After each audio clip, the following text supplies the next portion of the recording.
Good evening, everyone. Hey, Mats. Nice to see you. Missed you last week. Let's see. Oh, it says, can you hear me? It says says that my stream. I know the audio stream's current bitrate is lower. Does everything sound okay, or does it sound strange? Hey, Nadia. Nice to see you as well.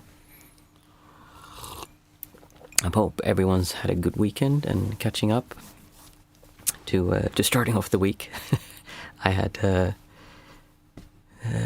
really nice weekend. We had spring is coming and it's so nice. One of the things when I was living as a monk in Asia, one of the things you forget when you're living in Asia is that there's no seasons. Well, there is kind of. It's just, thank you, nice to hear the audio is fine. It's basically summer or rainy season. So it's always good weather, and it's never. But when you're in Sweden, we have summer, and then it's beautiful weather. Like Swedish summers are the best, and then you have the fall. It's kind of like a little bit so weather, getting a bit more, and there's rain and stuff, and then you have winter, which where I live is not so much snow but more slush and rain, and then you have spring, also the same. And it's beautiful when it comes back. But you have the seasons, and you miss that in Asia. So it makes you appreciate the summer more because you get to see the coldness also. Hey Sue, nice to see you as well. So now, when spring is coming, it feels really nice because all of a sudden the birds are out, you can go outside, and Swedish people, they're infamous because we start walking outside with shorts when it's like 10 degrees Celsius. It is because we just like the spring so much. And everyone starts making plans and stuff, so it's fun. But for some reason we're having a cold. I feel like I'm really getting I'm getting a cold. How is it in Sweden now? It's slightly warmer here now. Yeah, we had today, I think, 13 Celsius or something. Really nice. I recorded a video today also. It's beautiful outside. Oh my goodness. My workplace is just so nice. Well, you've seen it like when I do the videos. And this morning I found a new spot that I've been going to lately, which is it's like up on a hill. My fiance, who's Dutch, would say that it's a mountain, but it's just a small hill. Sits up on a hill, and there's like a forest line of pines, like big pines, and then they cut down all the rest. So it's like a big, we call it kalhygge. They just cut down all the trees and they leave a few, and then they plant new ones and they grow up. So they like the forest, they do them in cycles. So they take that down and then they grow up new and then take another section. And that means that the sun is just completely free to shine there, and there's not so much wind, so I can just sit there and have my fika. We have a fika break in Sweden, so I usually go there for my fika break. I go my round and I stop there for a little while, so it's very nice. I see Nadia saying, well, that sounds lovely. The days are also getting lighter. Oh yeah, absolutely. I think our clocks go forward on Sunday. It's quite soon, right? I'll put out that video. It's actually really, I'll tell the outline of the video because it's something that just, I make these connections the whole time. Like, oh, that's a good video. That's fun. And I think it was JVB who had such a great idea.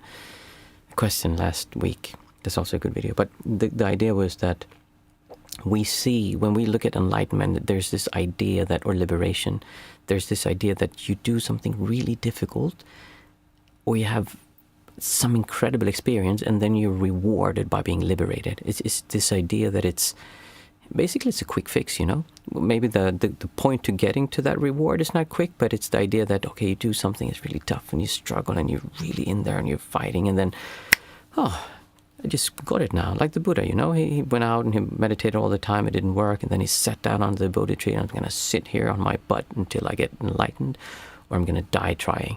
That is so far away from letting go of distortion. It makes no sense whatsoever. It makes a lot of sense if you see it from the perspective of a story trying to instill the values of letting go of worldly attachments, such as being attached to a partner, or being attached to fame or wealth. Like, from that perspective, it makes a lot of sense. But from actually letting go of the sense of self, it makes zero sense at all. It just doesn't make any sense.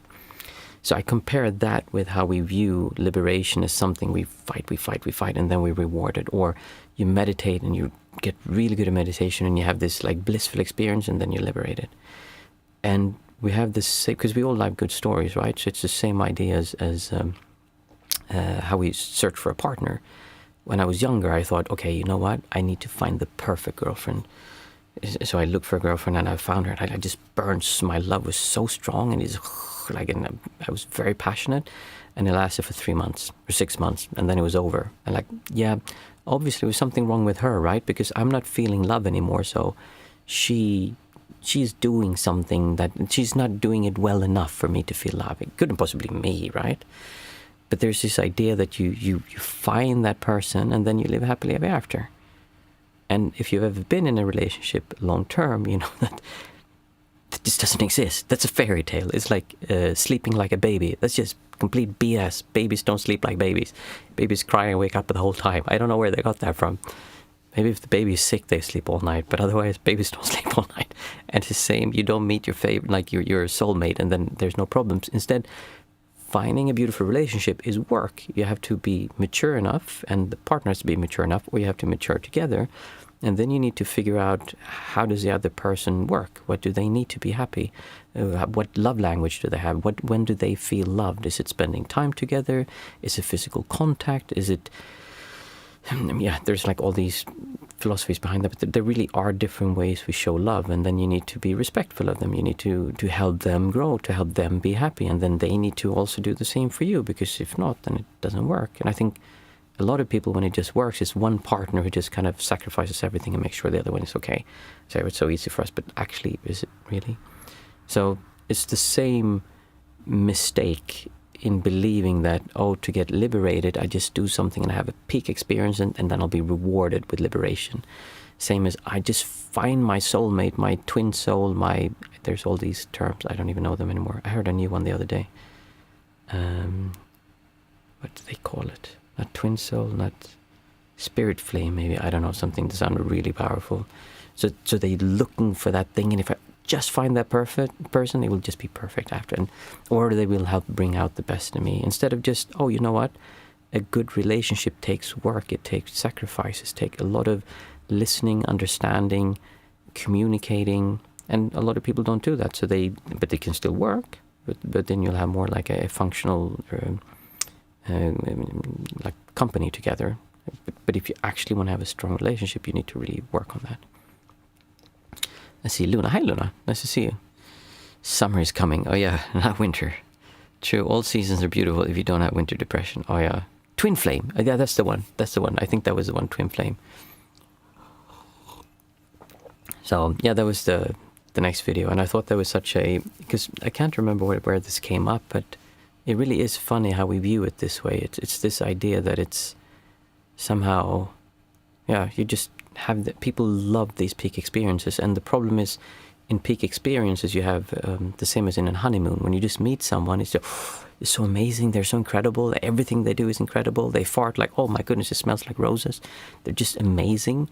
And when you have a peak experience, you'll have like like an afterglow of that. And there are some insane experiences you can have that can give you like an afterglow that makes you feel like, wow, I feel so different. And then when things settle down, it will be like the honeymoon ending. There will be a difference, meaning your perspective might have changed, but it's not going to be as much as you think. And still I hear people have those experiences, and then they really try hard to show how much it changed them.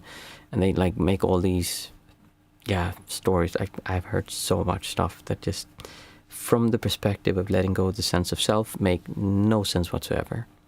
From the perspective of becoming a holy person, of becoming on this path and like talking about all these beautiful things, and yeah, absolutely, just makes sense. But like real life, actually feeling this suffering, this tension inside, then many people actually make it worse, because now they need to live up to some kind of image that doesn't exist. Now, yes, it's true. You expect enlightenment or something as a reward, yeah. And it's the same with relationships. I mean, I was talking to my fiancé about this when I was younger. I saw so much that I was supposed to get something from my partner. So I was with the partner, and I wanted to feel a certain way because of that partner. If she did something to me that it made me unhappy, then I would blame her for doing that. It might be simply like I don't know what she would take as an example. Let's say she didn't clean her dishes after she ate food. She just let them lie there, and then she'd do them later in the day, and they would get all sloppy, which is something I would have done before. But let's just say that. So then I would see that, and I would feel bad, and I would blame her for me feeling bad, which makes sense to a lot of people. But actually what it is that I'm the one making myself feel bad. She's not doing that. I'm the one creating that distortion. But her actions are not in alignment with how I want our home to be. So then that's something we can work with. But the idea that she is supposed to make me feel good by doing just the things I like, that is a fallacy. And when you start looking at it from that perspective, then you take away the idea that, oh, it's so bad that she leaves the dishes there. And you can go, oh, wait a minute, actually it doesn't matter. She does them later anyway. It's just me that feel I need to do it right now. And I can talk to her and say, you know what, maybe we should change this so we do them right after. It's nicer and cleaner. And she'll, yeah. But when you involve the self, then you want to be right, you want to be correct. So instead of having a partner to get something from them to make you feel a certain way, it's a relationship where you learn to feel good yourself, and then you find someone who's just good enough, like who's just a decent person, and then you create a life with them that works. And it's the same with liberation. I don't like the term enlightenment, but with liberation, it's not that you get a peak experience and then everything changes. It's more that you learn how to enjoy reality as it is, no matter what it is. And you don't have the expectation that something specific needs to happen for you to feel good and enjoy being here. That's the work, kind of. All those big experiences, they help kind of move that needle, so it's a bit easier to do that, but ultimately you need to do that. Let's see, Mats is saying, I think many people train themselves to expect instant gratification in every aspect of their life without any resistance. Oh yeah, I mean, that's social media and like how advertisement worked. Noticed that while dating recently. I also noticed that in myself a lot as well. Things are so easy and feel so satisfying that when they don't immediately feel great, you instantly become skeptical. Yeah.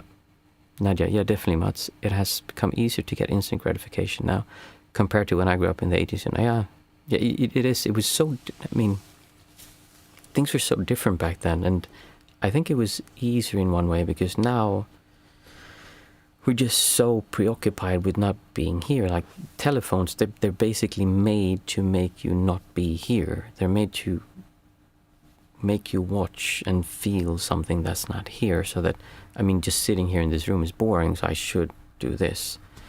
I had yesterday, we were out with my kids. I was playing, and my fiancée was working, having her yoga class, and it was sunny and we were outside and they wanted to go. We have a small cottage that I built next door with a terrace. And they said, let's go there and play. And we went there and we were playing, and I had my book with me and I was reading.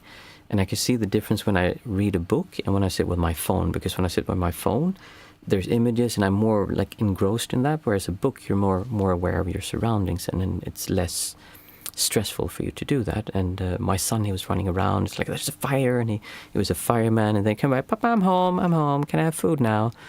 And then they were just playing, and we were just sitting there, and I could have seen if I was on my phone, I could have, I need to do this thing, I need to check the channel, I need to do the survey. By the way, there's a survey, I'll post that again. I need to check the survey where people responded, instead of actually enjoying and seeing my son run around and be happy, because he's 2.5 years now, and in 5 years it'll be 7.5, and he won't do that. He won't come up to me and ask me to go and look at the fire that he just put out or do those things. And it's so easy to not be here, because it's more gratifying, like it's more dopamine to scroll on Facebook or to scroll on YouTube or to do all these things that are made to make you feel, I got that little hit now. So yeah, I agree completely, Nadia. It was very different when we grew up, and I think it was healthier. I think it was even easier when people were younger, and we're talking like 50 years ago, or even longer than that, when we didn't have so many distractions as we do today. Life was more difficult, but it was probably easier to be present in that time. We just need to find our twin flames. That's it. If you have your twin flame, then everything's going to be okay. And you can find her on a site somewhere, I'm sure. Yeah, I don't want to tease up, because if you don't have a partner, it's so easy to believe that all you need to have is a partner, and then everything will feel well. And then when you have a partner, it's like, oh my goodness, if I could just get rid of my partner, things would be so much easier, because there's always something difficult, instead of just working with what you have. What is a twin flame? Yeah, that's Mats was saying. I was half joking before saying that it's not soulmate, and whatever it's called, but now there's, maybe it's not even a new term, but it's a twin flame, TF, I think they even call it. So there's, if you search YouTube, you'll find twin flame specialists who specialize in helping you find your twin flame. And yeah, there's, I actually have a story about that. A friend of mine who was in love with someone, and they had met, and there was a psychic, and I met this psychic too. She did a reading on me, and she did a reading on them, and then this girl and this man, they were super ultra twin flames kind of, and they had 700 lifetimes together, and it was all this story about how deep and special it was, and then how they were meant to be together in this lifetime. And then very tragically he committed suicide, and I really thought about that, how that was, so much was based on what that woman said that it was supposed to be. And I think that was really good for her and for me also, because that made me really think like, okay, wait a minute, we put so much trust in these people saying what's supposed to happen or what things mean, and then instead of looking right now, is this really a healthy relationship, is this person someone I want to be with, which I mean it was obviously, but there was so much more behind that. That was kind of a sad story actually. Very sweet girl. Yeah. Mats, I basically live on autopilot this past week. Constant distraction from the present. I spread my attention between too many things and too many people. I even noticed how unhealthy it felt, but still could not break the cycle. Then I kind of crashed this weekend and felt really bad. But this allowed me to restart my focus, and here I am. I had something a little bit similar, not towards that way, but I just had some difficult things. And what I noticed as well was that it's kind of, I compared it when I was talking to my fiance with eating chocolate. I love chocolate and sweets. So you have chocolate, right? Chocolate is nice. And then you say, I'm going to stop eating chocolate, meaning I'm just going to stop doing all these distractions. And you're like, okay, I'm so firm, I'm going to stop. And you're like, you talk to friends like, yeah, I haven't eaten chocolate. I don't eat chocolate anymore. Oh, like, oh, great. How long have you stopped eating? It's like 36 hours now. I'm really serious about this. And then 2 days later, you're still not eating. 7 days later, you're like, oh, it's been a week now. And then there's a party and you eat chocolate. Like, I should eat a little bit of chocolate. And you take one piece of chocolate and then like, oh my God, so good. And then the day after, you have this feeling like, I don't want to eat chocolate, but I want to eat chocolate. I feel it, I need to eat. And then you just take a little bit, and then gradually, like, you don't want to do it, but there's such a drive towards eating that chocolate that you just can't stop yourself from eating the chocolate. It's very similar with distractions and with having distortion and pressure against the world around you, in that it's so difficult. I know chocolate is so nice, Nadia, oh my goodness. And I can make some really nice chocolate dishes, unfortunately. It's really difficult to stop something that's so addictive that you really want. And it comes and goes in waves, and we need to be forgiving towards ourselves and not feel like, okay, I just can't do this and give up. Instead, there comes a point where you just see that this is just really dumb. I'm going to stop this. But you have to go through that a lot of times. I used to do, Sweden have something called snus. It's like snuff. It's like tobacco that you put underneath your lip. And I've been doing that for a few years. I actually even smoked when I was younger, which is insane, for short periods of time. And then I started taking snuff. And then I was at a Neely Donald Walsh retreat, and I just like, well, this is so silly. Why the heck am I doing this? And I just stopped like that. Never had any need to do it again. And I just completely stopped from that point on. I think maybe I did it at a party or every now and then afterwards, but I just stopped because it just made no sense. I know this is hurting me. I know the anxiety and the distortion I feel when I need to have the snuff again. So why am I doing this? And I just stopped it. It's the same with these distortions. It's just that they're so interwoven into our life that it's impossible not to pick this one up and not to have it like in your hand and watch it, because we have it in our beds with us. We have the alarm. Like, it's constantly grabbing our attention. Yeah. I'm going to post something. Let's just see. I have it here. There. If you follow that link, that is the survey for the forum and for the Zoom calls and my thoughts of having workshops and stuff. So I actually created a survey. I would love it if those of you who haven't actually went in and answered that one. I'm asking questions about what people are actually after, and it's been really interesting to read people's answers, because I have an idea what people want. To me, it's like, oh, it's amazing, we have a forum and you can ask questions. Like, some people are like, yeah, that's amazing, that's exactly what I want. So I'm like, yeah, I'm not really interested in that, but this is something I'm really interested in. So ask a lot of questions on what people actually want. And in my view, it's, I mean, I do one-on-one coaching, and that's amazing. It's such a great way to connect with people and help people move forward in their practice. But that also something that I have to charge quite a bit of money to make that viable for me to do. So this would be a way to have monthly, like a more accessible way to have contact with me, but also to have a support group that you could work with. So there would be monthly Zoom calls where we could ask questions, kind of like a group coaching thing. And then there would be a forum, which is not just me going in and answering everyone's question, but actually other people sharing their thoughts and their ideas and their struggles. So something that I'm really interested in, because I've been asked many times about creating a Patreon or like some way of supporting the channel, but I don't really feel like just making a Patreon where there's like, oh, there's a few extra videos. Instead, I want to create something that's actually really useful. And yeah, I'm trying to understand how that works. So if you have time after the sitting, feel free to go and answer that, and I would appreciate that very much. So for those of you who are new, we start like this with a little chat, and then we do the 5, 4, 3, 2, 1 method, which is a way of coming back to our senses. Today is Monday, so there will be a guided meditation. I am going down with a cold, so I can feel my voice is, even though I talked a lot, my voice is getting a bit sore. So we'll see if maybe it's a bit less talking than normally. And after the 20 minutes, if you want to ask any questions or thoughts I want to bring up, you're free to do so after that. So, the 5, 4, 3, 2, 1 method. It's a way of coming back to our senses and really being aware of what you're experiencing. It's simply what we spoke about before, about not wanting peak experience, but actually becoming comfortable with enjoying being here, enjoying just reality as it is, because we're so used to being distracted, and distracted means we get dopamine hits and we get something big that happens and makes us feel, ooh, something exciting. But just being here and looking around you gets very boring if you're not trained to see that it's enjoyable to be you. So the way we do that is we look at things. So we say out aloud 5 things that we can see. I can take this. I see this little pill box here, actually, for the throat. So when I look at this one, I can say, oh, this is just a tube. Or I could say this is Gel or Voice, which is like a throat pastille. But what we're trying to do is not have a relationship where I feel I know what this is, so I don't need to look at it. I want to look at this as if though I'm a child.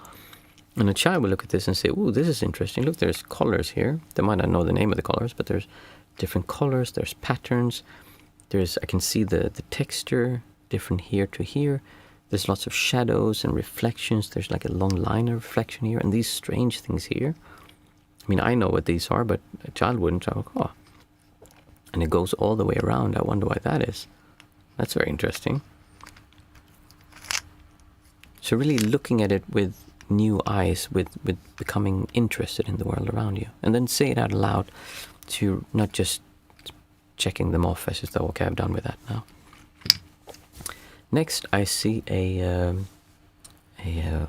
what would I call that? Like a blower for cleaning lenses.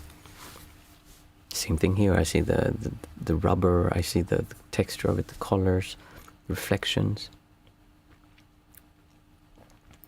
I see markers, color markers.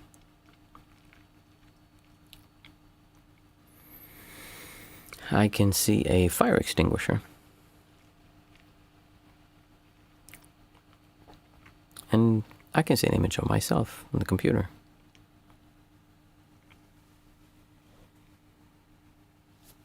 Five things that I could see. Next we have 4 things that we can feel. Same thing here. Instead of just saying, oh, I felt my arm because I've done that, like this is nothing special doing this.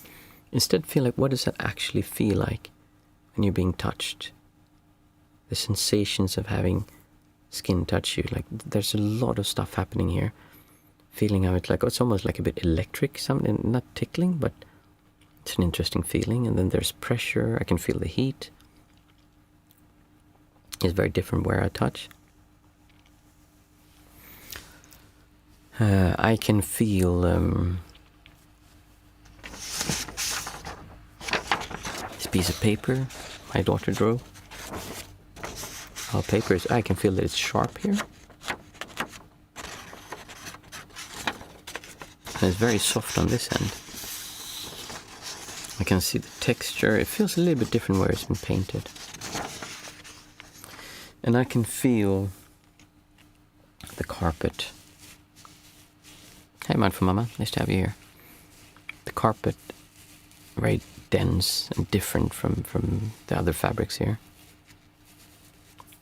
4 things that I could feel. Next we take 3 things that we can hear. And we try to listen for sounds within the sound and really listen to what we can hear. And I hear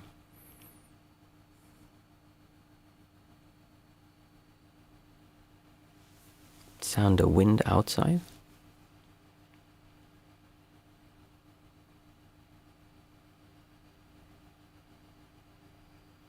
I can hear the fan of the computer.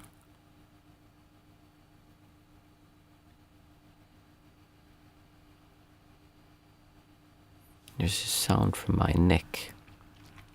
It's moving a little bit. There's 3 things that I could hear.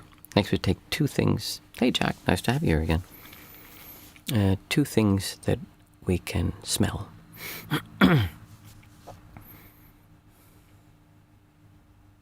I can smell like I have a cold. There's a special smell in the nose when you're starting to get a cold. And there's like a citrusy smell from the throat pill.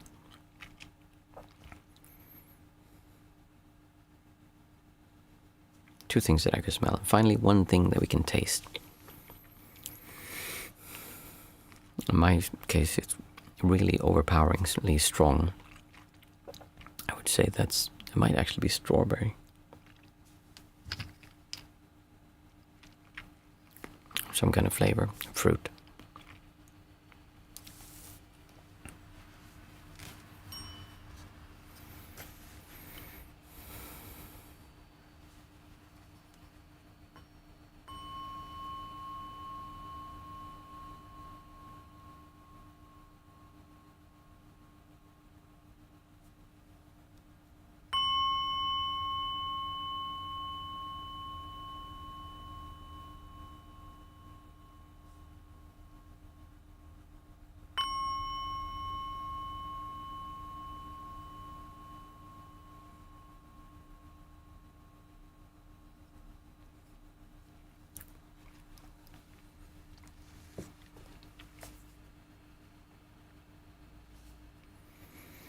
So for this sitting, we'll start as usual by focusing on our breath.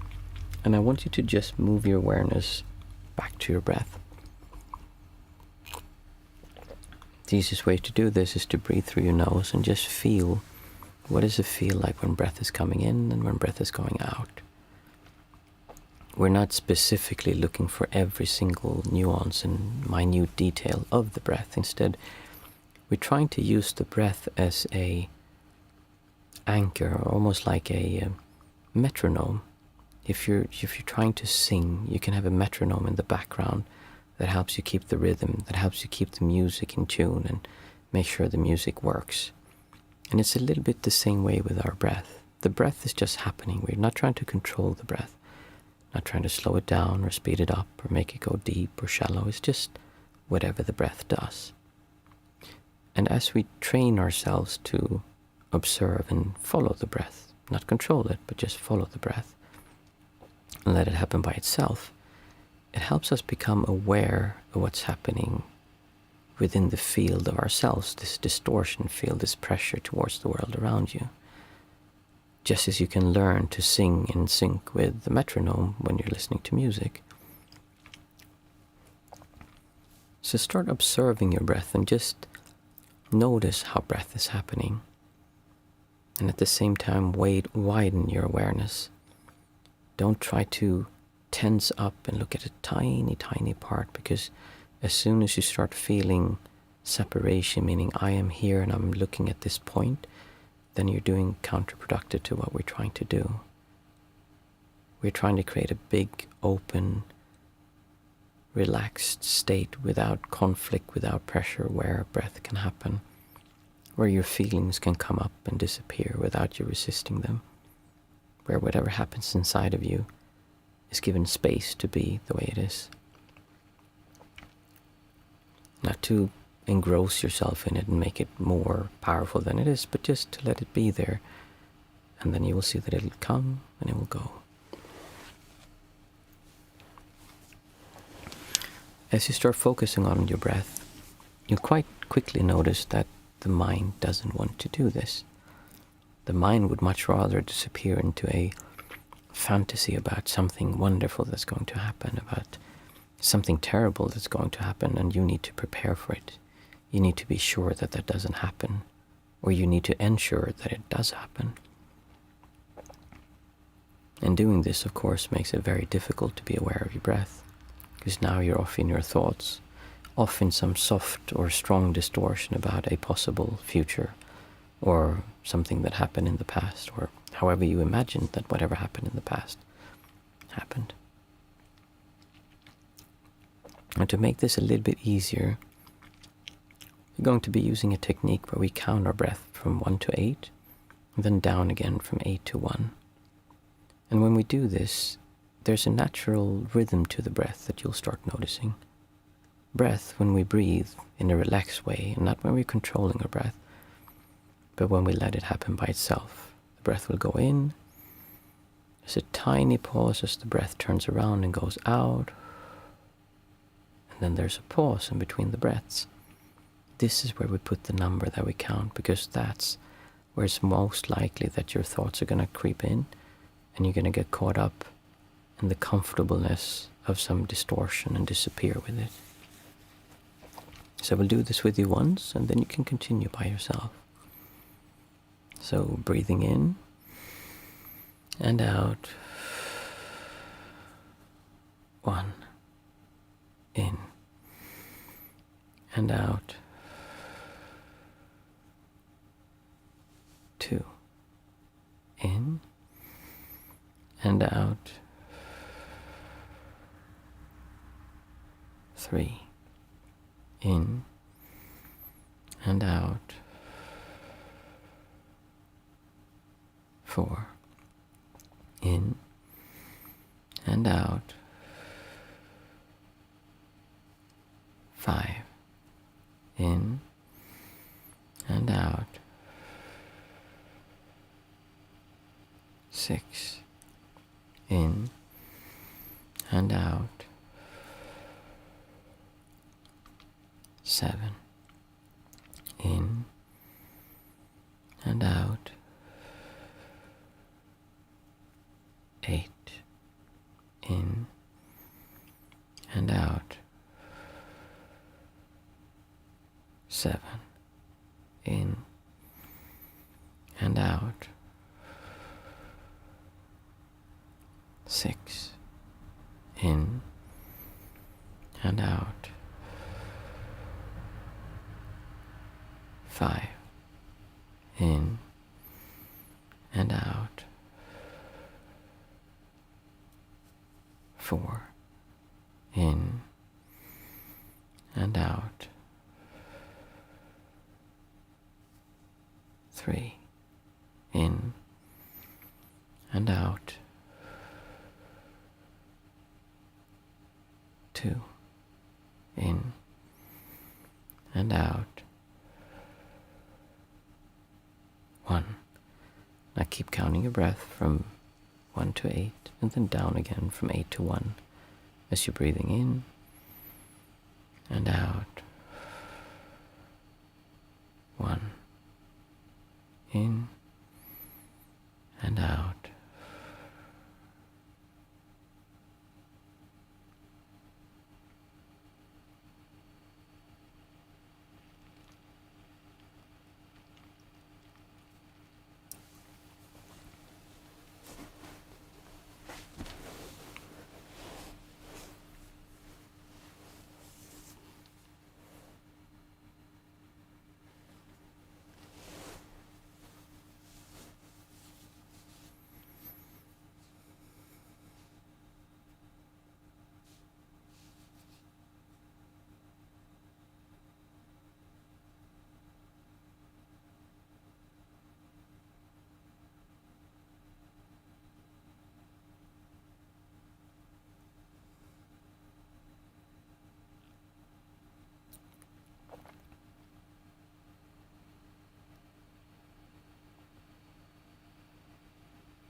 If you're used to practicing Buddhist meditation such as Vipassana, you're familiar with the idea that we're only supposed to observe what is happening.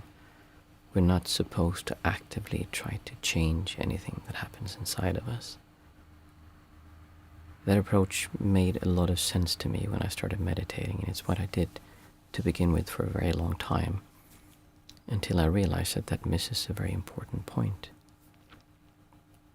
The point being that you actually have a choice in how you experience your reality. You actually have a choice in how you react to the world around you. This is not something that's set, that has to happen a specific way. And just observing it without having any direction or leaning towards a specific direction doesn't really help that much. It does help in many ways, but it means that you have to focus on your meditation the whole time, and the long-term effects are less sticky, I guess you could say. So what I started doing once I realized how distortions work and how the pressure we have towards the world around us is that I stopped focusing on trying to get the world outside to be a specific way. I simply let the world be the way it is and learned to be okay with that. And then, after I was okay with it, that's when I took action. I didn't say, oh, I don't care about it and I'm not going to do anything about it. But what I did was that I learned to accept that reality is the way it is. And once you can accept reality, then you can do something about it. But you won't be doing it from the sense of self or from the ego or from the idea that if I could only change this, then life will be so much better. So one of the ways that you can play with this, or that you can make this immediately make you feel better, is by looking at something that's difficult.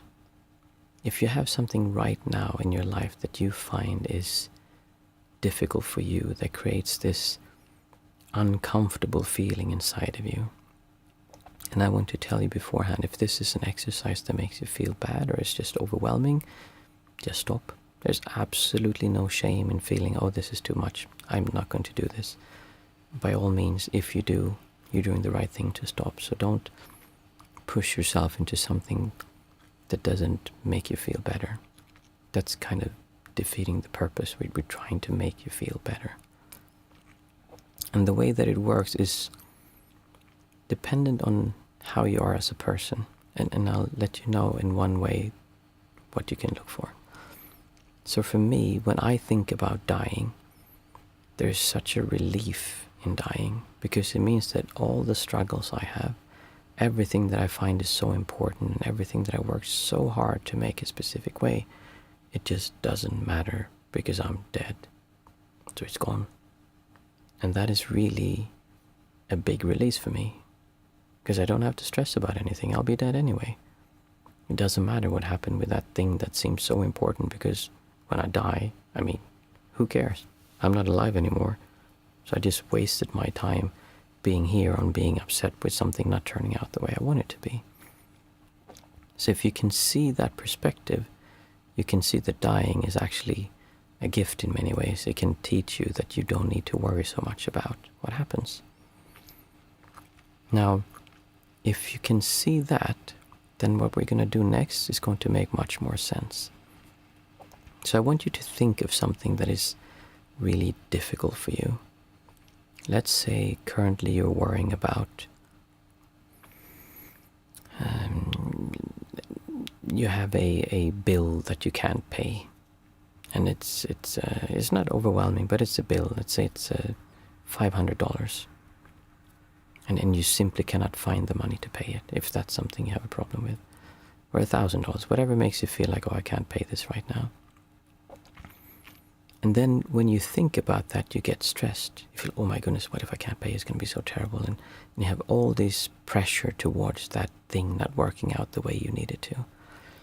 So instead, I want you to just think of, I can't pay that bill, and say, oh yeah, that's true, I can't pay it, it's going to fail. And they're probably going to come here and take my sofa and my TV. to pay for that bill. And then just feel the release that comes from no longer having to fight that. You've already lost. It's over. They took your sofa, they took your TV. Maybe they even took your microwave. I don't know what they took from you, but they took something to be able to pay that bill. And now it's over. And now you have to move on. What do you do next? Now you just do the next thing. So whatever it is that you're finding difficult, instead of fighting it, because a lot of the stress comes from us not allowing ourselves to see what could happen, allowing ourselves to feel what could happen in this situation. Just feel what would happen if I lost that. Well, that would be fine. I mean, sitting here, there would be no difference if I just lost my TV and the stuff in my house, because I'd still be sitting here. There wouldn't be any difference in my experience. It's just when I involve my life story that, oh my goodness, I lost my TV, I lost my sofa, and they even took my microwave. So look at the thing that is making you feel bad, and instead of fighting it, allow it to happen. See that there's nothing there. It's just a thought. It hasn't happened. I haven't lost my TV. I haven't lost my sofa. I haven't lost my microwave. I don't even have one, actually. But you're spending so much time and energy fighting these boogeyman realities that are not real, but you're just imagining in your mind. And by doing so, you're making yourself function less efficiently. You're making yourself stressed. You're making yourself sleep worse. You're making yourself just work less well as a human being, instead of being okay with it being the way it is and trusting that when the time comes for you to take action, then you'll know what to do. I can't pay the bill, it's 500. Well, give them a call. Say, hey, I can't pay the money. Can we come up with a plan to pay it off? Or find something you can sell to get that money. In other words, instead of fighting and being so afraid of this thought, meaning fearing your feelings, just feel the feeling. Oh, I lost the TV, it's okay. I'm still alive. Like, I can still continue, I can do something else. So don't fight your most difficult thought. Instead, let it happen. And see the relief in having already lost, so you don't have to fight it anymore, because the fight is over. Now what? What do we do now? And then it's the next thing.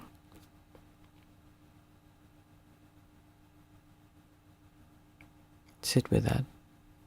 And see if you can tune your awareness to the point where it's okay to just be the way you are, despite this difficult thing.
Feel free to keep on sitting if you wish to, or if you have any questions or things that came up in the sitting, feel free to ask them, or just have a cup of tea. Jack is saying, how does one become Bhante in Theravada monastery? Is there some sort of committee that gathers and chooses one of the monks to the venerated one? Okay, you mean compared to being a samanar, like a fully ordained bhikkhu. It's basically just precepts. When you're a samanar, I think it's 10 precepts you follow, if I remember correctly, and a bhikkhu follows like 242 precepts or something like that. So it's just a matter of taking the next step and saying, okay, I want to do this. And then it limits how you can travel. It limits a lot how you want, how to live as a monk. But as far as I know, I mean, it's different. I know some when I was in Plum Village, they actually had a group of people who, when people applied to become samanars, they had to apply to do that, and they would reject some people and let some people come in. Let's see, Nadia. I don't know why it made me laugh picturing someone taking my microphone. Yeah, Bhante, how does it go this time? I didn't. Was that a follow-up question, Jack, or do you mean because like I said, it's different in different centers how they do it. Mats, I am extremely tired, so I'll head out early today. Thanks for the sitting. See you on Thursday. Good night, everyone. Good night, Mats.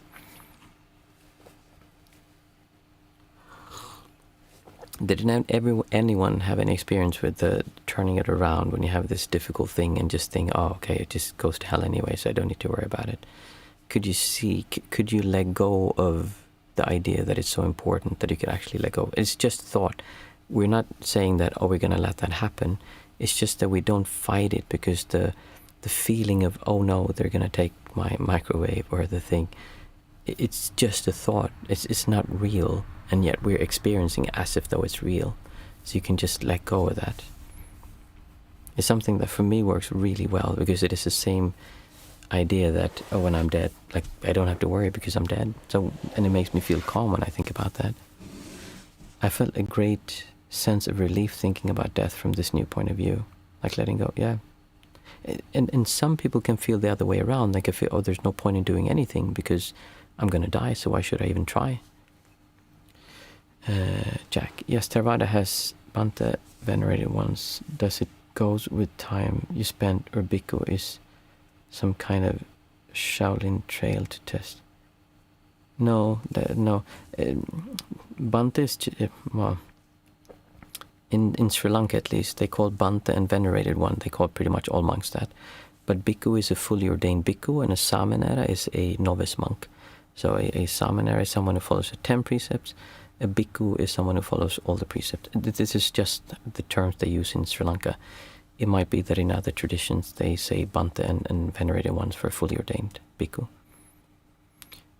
Luna, the letting go is a little easier when it's guided meditation. Sometimes it is. I hope so. I'm happy to hear that. But I'm not sure if all is quiet once we die.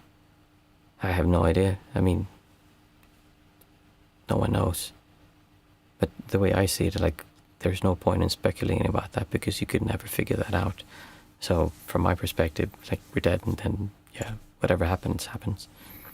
But also the idea when we feel important, the whole idea of having an afterlife, that it's so important that we continue, is because we are important. When you let go of the feeling that I am so important, and I don't mean this as criticism, like, oh, you should let go of that, but when you actually stop feeling that I am here so strongly, then the belief in the afterlife becomes less relevant, because it just doesn't make any sense. It's like asking what the color is of the number 5. Like, it just, like, why would you ask that? It's like, you're here now. Like, that just doesn't really make any sense. Because the sense of self is not strong, then there's not the desire to really believe in that there's something after. Again, I'm not saying there isn't anything after. I'm just saying that when you lose the sense of self and it becomes weaker and weaker, the need to have something happen after we die just kind of disappears. Like, it's not relevant. Sue, my doctor thought I was nuts when I said dying is easy, it's living that's not. Yeah, exactly, Sue. I agree completely. Bhante Buddha, where is the distance to go? I don't really understand the question, Jack.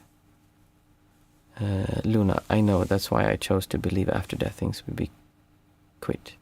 Yeah, I mean, I don't even, that's the thing, like, I used to, before, try to figure those things out and found it important to know what happens after we die. Are we, like, dead, or does it continue? Now it's kind of like, well, I don't know, so why speculate? It doesn't really matter. Quiet, yeah, I thought you meant quiet. They call themselves venerated, but why? I don't know, Jack.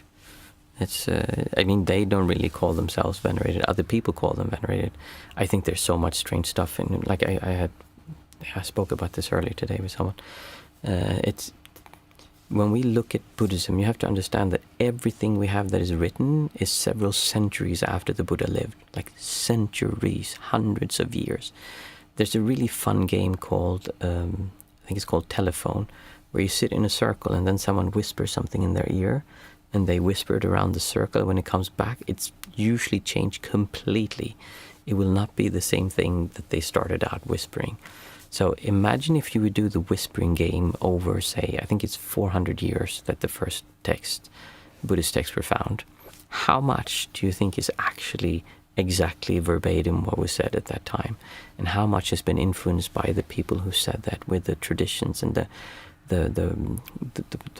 setting around them and the politics around them? Like, how much would have changed until you actually heard that? And it's also in a different language. The language that the first texts were written in was not the language that the Buddha spoke. At least that's what we believe. So I think we need to look at all of those texts and all those things as, you need to look at the bigger picture. Like, what can you see within that makes sense to you? And no one can really tell that to you except for you. So for me, when I see that, like, I have certain things, okay, this seems to be a theme, and I can kind of disregard all these other stuff, but this seems to be a theme that they're following, meaning that one of the things the Buddha said quite clearly was that peak experiences are not important. Like, it's insight that's important. Having these grandiose experiences, they're not really that important. The game is hilarious. Yeah, it is 98%. I find it interesting that everything is Buddhism has a number. Yeah, it's very. I used to say it's what's it called, anally retentive. You know how, like, they really overanalyze things and have numbers and charts. Like, it's just like this, and it's a flow chart. When you do this, it leads to this, and there's like all these things.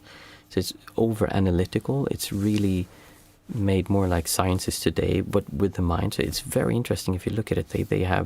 There's a lot of stages and steps you can go through, and they're really good usually at describing these things and putting numbers to them. Doesn't really matter that much. I mean, most of the time it's like, it can be useful, but in my experience, in hindsight, I don't know how much it distracts knowing the stages that you go through and how much it actually helps. I mean, it does help to a certain degree, but it's not really as important as it seems. Here, a bit academic. Yeah, it's very academic in their approach to saying those things. And again, I'm not saying this to criticize like everything is worthless. I'm just saying that the approach that Theravada Buddhism specifically has is very analytical and really flowchart. Like, you do this and then this happens, or you do this happens. There's these 7 ways, and like a husband should have these things they should follow, and they have these things that they should do. It's very listicle. Really a way of, and I think I heard someone say this, that one of the reasons that they have it this way is because when they try to remember these things, they would made with chants. So they would chant these things, and then they would have to put them in order. It had to be like, okay, first thing you do this, and then so a husband's. I don't remember exactly. I hope I said this correct, but there's like a husband has the responsibilities of being a husband. One is he's supposed to provide for his family. He's supposed to give them food. He's supposed to buy jewelry for his wife, and he's supposed to satisfy his wife sexually. Like, there's these things that a husband is supposed to do, and very likely those were lists that they chanted over and over. So that's why it seems very hard and kind of like this and not flowing so well. Because again, they didn't write down. They didn't have recording instruments like we do today. So we have to look at all of this with with a grain of salt, kind of. You can't, at least from my perspective, you can't take it literal. And if you take it literal, then you have to choose which tradition, because every tradition says something different. There are not 2 Buddhist traditions that all say the same. They're vastly different incredibly different when you look at them. They have some commonalities within them that are like a core that kind of continues, and I think that's the important thing to look for. Question added upward. I was there for like half of the month in Vajrayana monastery, and they are so on the Rinpoche being this enlightened being, and you can become one too. Yeah, I mean the Vajrayana is a really interesting tradition as well, and that's I think that's from the Tibetan Buddhism, right? That where they, or at least Rinpoche I know, is where they believe they're reborn, and I mean for me that's kind of like, yeah, that's I don't really give much credence to that, because it's not something that in my way of practicing makes any sense. It doesn't really, yeah, there's no point to doing that. But if some people believe that and they want to follow that, I mean, by all means, I can't say it's not true. I just know that from my way of practicing, it makes no sense to put those qualities on someone when they're a child and saying like they're this person because these other people say that they are, kind of. I mean, if it is, it is, but the only thing you need to worry about is how are you experiencing right now? Like, what do you experience right now? When I say that you feel any kind of distortion, resistance, that's what you need to work with. Not whether that is true or not, but work with how the resistance you have towards that. Not so that you will agree with me, but so that you will let go of the resistance and then make a choice. Am I believing this just because I've been told so for a long time?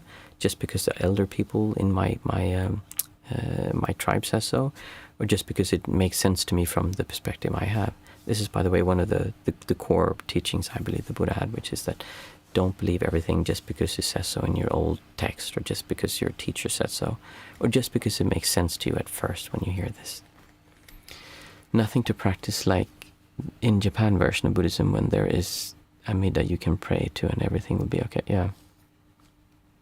So if you go by the precepts, you may not be here long, so live in the present, but a lot of their teachings are about the future behavior. Yeah, that's also one of the things this is why I don't think the precepts are so important. At least this is my belief here. If you look at what the Buddha, when he was alive at least, they said he said at least, in the beginning there were no rules for the monks. They didn't have any precepts that you have to do this.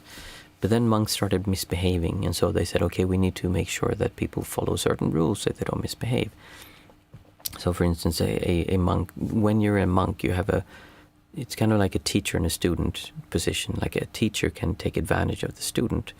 And since most monks were male and the students would be sometimes young women, then there was a monk who had demanded the offering of sex from a young girl or something like that. I don't remember the exact example. And so then they said, okay, you know what, monks were not allowed to have sex. And then that became like a big thing within Theravada Buddhism, that you're not allowed to have sex. And then they had all these other rules that came up when something happened. For instance, monks are supposed to sleep on, I think, is the right side. This is something for like a bhikkhu, not samanas. And the reason that rule came about was because there was a young monk lying on his back, and he had an erection, and he had the robes on, and they could see the erection some young girls had walked by. And that was embarrassing for the Sangha. So then they said, okay, we need to have a rule. Sleep on the side so you can't see that. So those rules are not really that important from the perspective of you practicing now. Some of them are really good and they can really help you, but people have come to believe that they're holy, and just by doing them you're this amazing spiritual person just because you follow the rules. You can be an asshole, but you follow the rules. And then I always said, like, well, a homeless person living on the street, he does that too. He doesn't have sex with anyone. He doesn't have any money. He just lives with poor clothes and has nothing. He sleeps on the floor, lives like a monk. But no one would call him holy or spiritual. But they're doing the same things. So it's not that those precepts in and of themselves are holy or spiritual. It's that they're supposed to be a framework upon which you're supposed to practice and start breaking down this sense of self and really meditate and look at what happens. But it's kind of become that just doing the precepts is enough, because it's so clean, it's so pure. And yeah, I really don't believe in that. But there are some people who do. And I cannot say what happens after life, so maybe you're rewarded in the next lifetime. If that's what you're after, then you should do that. Let's see, Jack. Nothing to... Oh, sorry, yes. Four Noble Truth, Eightfold Path, and there is 227. Yeah, that's what it is. I think those are... The Four Noble Truth, I think, are in most of the Buddhist traditions. Eightfold Path, I'm not sure that's in all the traditions, though. Yeah, so as I said before, there is... I'm going to post it again. There's a survey that I'm doing for the forum and for the monthly Zoom calls and future workshops that I'm working on as well, to understand what people really want to have and what would support you in your practice. So if you have the time, I would really appreciate it if you fill that out, because it makes it easier for me to understand what's actually useful. It's so easy for me to sit here and say, okay, you need this is what you should do, but I don't really know. You too, Jack, thank you. And retreats, yeah, it's all within there. Like, the idea is that I'm trying to figure out what is the... Because at first I wanted to do retreats, and then I started looking into that and realized doing retreats online is actually quite difficult to make them useful. I mean, I could just sit down and like talk to you guys for half a day, and that would be a retreat, but I really want to be making it into a better way, so that what everyone says basically is that the best way to learn to do good retreats is that you start with something simpler, like doing workshops.